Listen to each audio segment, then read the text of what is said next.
Alright, so back to our Old South discussion. Here is our second video on that. And these are the things we call redeemers up to 40 acres and a mule. So first off, who are redeemers? These are redeemers. You can see redeemers ready to ride. Redeemers are going to be hate groups, if you want to call them that. Something like that. They're basically the precursor to the KKK. They basically felt that they were going to redeem the South and bring it back to its former state of glory. That means almost slavery. Now, the process of doing that when slavery is illegal is a little bit weird, and that's what we're going to cover here in a second. Now, the next thing we have is something called the Solid South. Solid South are those countries you see there in blue. Basically, they said, we are not going to vote Democratic for a very, very long time. Now, why Democratic? What was the big deal? Lincoln was Democratic, and so they felt that Lincoln was the bad one, and so they're going to vote Republican for many, many, many years, and we call that the Solid South. All right? Basically, Republicans were solid for you. Now, how do they go back to making this function for them? It was something called the crop lien system. Now, each area had furnished merchants, and they sold these tenant farmers things on credit. They charged interest, and they had a lien on the crop till they paid back. Now, if you have a lien on something, notice it's a different, not I'm leaning, right? But a lien, that basically means you have to pay off your debt before you can make any type of money on that. So, in other words, you don't make any money off the crops until you've paid back that farmer for loaning you things. Because of falling prices, debt could not be paid, and the farmer actually ended up in debt slavery, and they can't leave. So that was one system. Now eventually it becomes something much, much bigger, and it becomes something called sharecropping.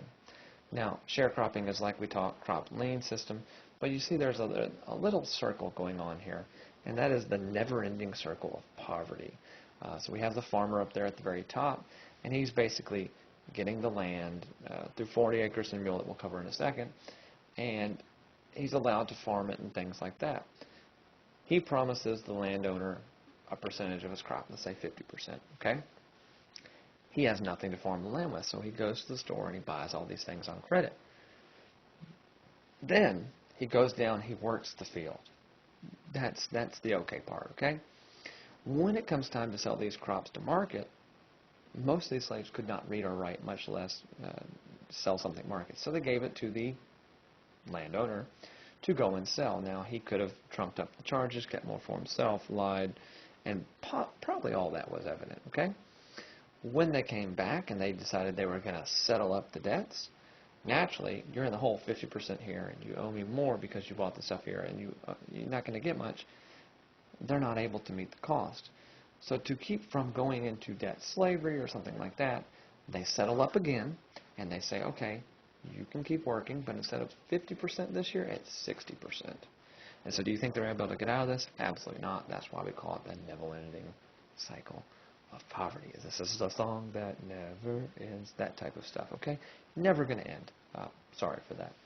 You're welcome to be in your head for the rest of the week, won't it? Now we have the rise of the Ku Klux Klan. Now, the KKK was started, as you've seen Forrest Gump, you've heard of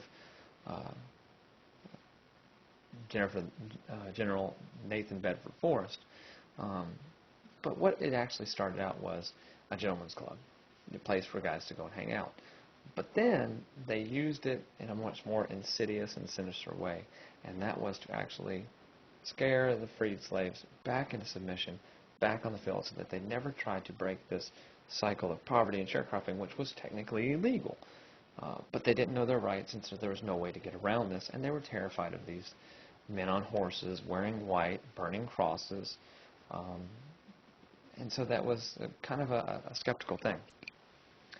Now, what happens if you stood up and you did this?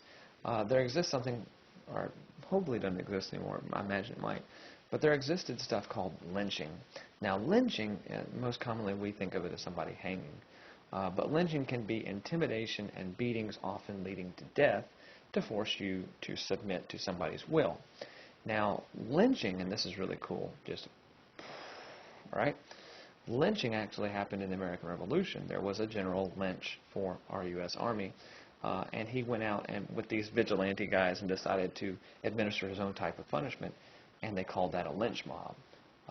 Now, so this was not born in the South, but actually born in the North, but it's more notoriety for what happened in the South. All right, and again, that coupled with the KKK really had people freaked out. They're not going to want to try anything. Now, one group that was supposed to help people out was called the Freedmen's Bureau. Now, the Freedmen's Bureau was to give services and support to the former slaves. One of the biggest things, you can see it down here on the right, the middle one, is the Freedmen's School. And it's supposed to teach people to read and write. Now, you can see there's some problems there. Number one, the teacher wants nothing to do with the children. She's on the other side of the street. And if you take a glance at those children as you're looking at this, you'll also notice there's a wide variety of ages. So it's difficult to learn anything. Now, a lot of people were upset by the Freedmen's Bureau because they felt that, as you see down there on the very bottom, that they allowed the former freed slaves to basically, a critique of it, sit on their butt and expect the government to do all these things. Much like a critique of the welfare system today. But that was Freedmen's Bureau. It didn't stay forever, but there it was. Now, lastly, how is this all dependent? As part of Reconstruction, people were given 40 acres and a mule. So as they went through this, they're going to have to rely on sharecropping. They're going to have to be afraid of the KKK and things like that, or things are going to have to change. And that all starts with education. All right. So the Freedmen's School was a step in the right place. There's much more coming on to this, and civil rights is a major theme on your state test. All right.